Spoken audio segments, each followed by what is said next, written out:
In our quick revision series of history हम लोग अभी मिडिवल इंडियन हिस्ट्री कवर कर रहे हैं, राइट। सो हम लोग अभी आज देखने वाले हैं कि अरब एंड टर्किश इन्वेशन के बारे में, भारत में किस तरह से मुस्लिम रूल की स्थापना होती है, right. So let's start without wasting our time.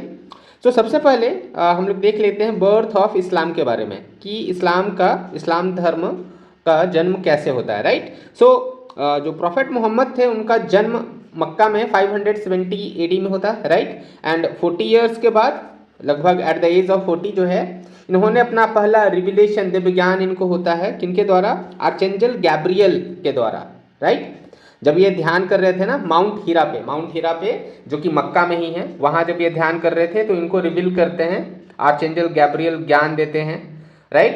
And इस माउंट को आज के डेट में जबल अन नौर कहा जाता है, जबल अन नौर, राइट। एंड ये जो रिविलेशन थे, ये जो ज्ञान थे, यही बाद में जाके कुरान के बेसिस बनते हैं, ओके। एंड इसमें जो बेसिक एक टेनेट है वो है मोनोथिज्म पे बहुत ज़्यादा जोर दिया गया है। लेकिन जो उस समय का सोसाइटी था मक्का में, वहाँ पॉलीथिज्म प्रैक्टिसेस पॉपुलर थी। एंड इसलिए देखते हैं कि मक्का में इनका अपोजिशन होता है, मक्का में लोग इनको एक्सेप्ट नहीं कर रहे होते हैं, बिकॉज ये प्रोपोगेट करना चाह रहे थे अपने मोनोथिस्टिक प्रैक्टिसेस को, राइट। ये मोनोथिस्टिक प्रैक्टिसेस को प्रोपोगेट करना, सॉरी ये जो है यहाँ पे मैं यहाँ सुधार दे रहा हूँ, ये मोनो नहीं, वहाँ जो पॉपुलर था ना वो पॉलीथिस्टिक था, पॉलीथिस्टिक प्रैक्टिसेस वहाँ ज़्यादा पॉपुलर थी, राइट। ये मोनोथिस्टिक प्रैक्टिसेस तो ये प्रोपोगेट ही करना चाह रहे थे, राइट। सो इन 622 एडी में क्या होता है, मोहम्मद एंड हिज फॉलोअर्स, चूँकि मक्का में इनको काफ़ी ज़्यादा अपोज देखना पड़ रहा था, तो ये क्या करते हैं, मक्का से मदीना चले जाते हैं 622 एडी में, राइट। एंड ये जो वर्ष है 622 एडी, यहीं से हम मुस्लिम कैलेंडर की शुरुआत मानते हैं, हिजरा जिसे कहते हैं आप, राइट। हिजरा की शुरुआत 622 एडी में होती है, जब मोहम्मद साहब मक्का से मदीना चले जाते हैं। एंड यहाँ पे क्या होता है, एक ग्राउंड वर्क एक नए फेथ का रख दिया जाता है, ओके। अब हम देखते हैं अरब कन्क्वेस्ट ऑफ सिंध। सो जो फॉलोअर्स थे ना मोहम्मद साहब के, उन्होंने एक लार्ज अंपायर खड़ा किया जिसे वो कैलिफेट कहते थे, है ना। उस कैलिफेट का पार्ट वो इंडिया को भी बनाना चाहते थे, लगातार उसे वो बड़ा करते हुए चले जा रहे थे, लगातार वो इनलार्ज करते हुए चले जा रहे थे, ओके। सो इस कॉन्क्वेस्ट में 712 सीई में अरब जो है भारत पर इन्वेट करते हैं, नॉर्थ वेस्ट रीजन में, सिंध रीजन में, ओके।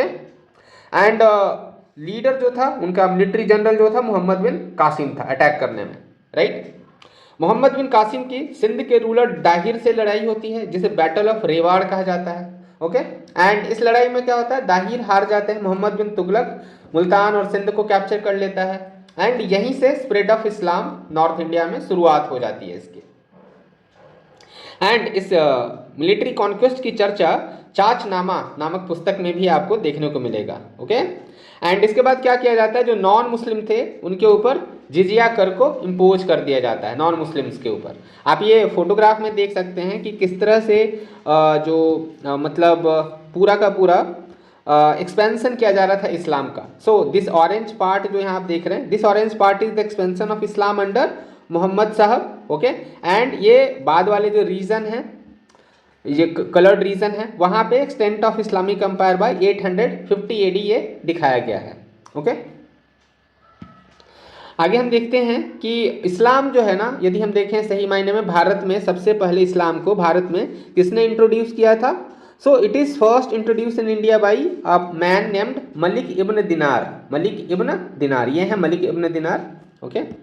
इन्होंने ही सबसे पहले भारत में इस्लाम को इंट्रोड्यूस किया था in the 644 AD, okay.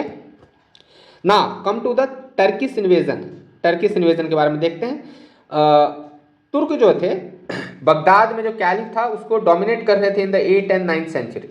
And ये अब अपने, इनकी महत्वाकांक्षा थी कि हम अपने कैलिफेट का जो बाउंड्री है इसको एक्सटेंड करें, और वो सिंध और मुल्तान तक आना चाहते थे भारत में, ओके। गजनी अफगानिस्तान में एक जगह है, यहाँ भी तुर्कों का ही शासन था, टर्किश फैमिली का ही शासन हुआ करता था, ओके। एंड ये गजनी में जो किंगडम थी तुर्कों के द्वारा स्थापित की गई, इसकी स्थापना करते हैं Alptigin, okay. And now Mahmud of Ghazni, इनका कॉन्क्वेस्ट शुरू होता है इंडिया के तरफ। ओके, सो ये पहले टर्किश कनकरर थे नॉर्थ इंडिया के, राइट।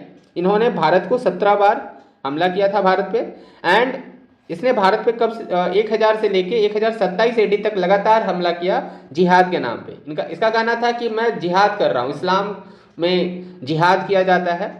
ओके, सो ये जिहाद के नाम पे भारत पे हमला करता रहा। एंड बैटल ऑफ हिंद 2 होते हैं। First battle of Hind 1000 AD में होता है, जिसमें हिंदू शाही रूलर जयपाल और महमूद गजनी आपस में लड़ते हैं और जयपाल की हार होती है इसमें। सेकेंड बैटल ऑफ हिंद जो है 1009 एडी में होता है, जिसमें आनंदपाल महमूद गजनी से हार जाता है। ओके, 1018 एडी में महमूद जो थे, ये गजनी वाले महमूद ऑफ गजनी, ये मथुरा को और साथ में कन्नौज को भी प्लंडर करते हैं, वहाँ अटैक करते हैं। और इनका मेन जो ये महमूद का जो एम था ना, वो था यहाँ से लूट मचाना, यहाँ लौटते वक्त महिलाओं का रेप करना, राइट। सो इस तरह से इनका कोई यहाँ ये नहीं था कि इस जगह को जीत कर यहाँ हमें अपना साम्राज्य स्थापित करना है, इस तरह की कोई मंशा नहीं थी। इसका एक ही मंशा था कि जाकर हिंदुओं के मंदिर जो कि काफ़ी ज़्यादा धन धान्य से परिपूर्ण होते थे, उन मंदिरों को लूटना और उन्हें वापस अपने देश ले जाना, सिर्फ एक मकसद, जिहाद। उसके बाद 1025 एडी में यह सोमनाथ के टेम्पल को भी प्लंडर करता है, लूटता है, एंड यह इसका भारत में लास्ट कैंपेन था। ओके, इसने पेट्रोनाइज किया था 3 इंपॉर्टेंट पीपल थे, 3 इंपॉर्टेंट पीपल। अल-बेरूनी नाम आपने सुना होगा, इसने किताबुल हिंद लिखा है। अल-बेरूनी ने क्या लिखा है? किताबुल हिंद। फिरदौसी ने शाहनामा लिखा है, एंड उतबी ये कोर्ट हिस्टोरियन था महमूद का, राइट, एंड इसके द्वारा की गई रचना है किताबुल यमनी। सो ये 3 इंपॉर्टेंट पर्सन हैं, कौन कौन? अल-बेरूनी, फिरदौसी एंड उतबी, याद रखना है आपको। Now we come to the Ghurid dynasty. Ghurid dynasty के बारे में देखिए। सो एक्चुअल फाउंडर की यदि हम बात करें इस्लामिक अंपायर इन इंडिया, तो ये था शहाबुद्दीन मोहम्मद, जिसे हम पॉपुलरली मोहम्मद गोरी के नाम से जानते हैं, right. This person is Mohammad Ghori. Okay, सो शहाबुद्दीन मोहम्मद, जिसे मोहम्मद गोरी के नाम से जानते हैं, he was the actual founder of Islamic umpire in India. Okay, and ये आप मैंने पहले ही बात किया, मोहम्मद गोरी से इसका जो एजेंडा था वो बिल्कुल अलग था। मोहम्मद ऑफ गजनी जो था वो केवल लूटने आया था, एंड ये परमानेंट अंपायर बनाने आया था भारत में। इसने एक लड़ाई लड़ी भारत में आकर, बैटल ऑफ कायदाड़ा। बैटल ऑफ कायदाड़ा में गोरी की लड़ाई भीमा टू से होती है, जो चालुक्यन रूलर थे, राइट, गुजरात में। और इसमें भीमा टू जीतते हैं और घोरी की हार होती है, राइट। रिमेंबर, ये बहुत कम ऐसे लड़ाइयाँ आपको दिखेंगी जिसमें इस्लामिक इन्वेडर अटैक करते हैं और वो हारे हों, तो उनमें से एक ये लड़ाई है बैटल ऑफ कायदाड़ा, जिसमें गोरी हारता है भीमा टू से। नेक्स्ट लड़ाई जो थी इसने लड़ी है वो है 1175 में मुल्तान की जीत हासिल की, 1179 में इसने पेशावर पर जीत हासिल की, 1182 में सिंध पर जीत हासिल की। उसके बाद 2 मेजर लड़ाइयाँ होती हैं जिसमें पृथ्वीराज चौहान लड़ते हैं मोहम्मद गौरी से। 1191 में first battle of Tarain, and इसमें पृथ्वीराज चौहान जीत जाते हैं, घोरी हारता है। और सेकेंड बैटल में 1192 में 1 साल बाद ही होता है। इस सेकेंड बैटल में पृथ्वीराज चौहान हारते हैं और मोहम्मद गौरी जीतता है, राइट। इसके 2 साल बाद आप देखेंगे 1194 में बैटल ऑफ चंदावर होता है, जिसमें घोरी जयचंद्र को हराता है। जयचंद्र कौन थे? कन्नौज के राजा थे, गढ़वाल डायनेस्टी के ये बिलोंग करते थे। गढ़वाल डायनेस्टी ये भी एक राजपूत किंगडम ही था, जिसमें जयचंद्र हारते हैं, गोरी जीतता है। एंड ये जो दोनों लड़ाइयाँ थी ना, तराइन का युद्ध और Chandawar, these 2 are very important. इसके बाद पूरी तरह से भारत में मुस्लिम शासन स्थापित हो जाता है।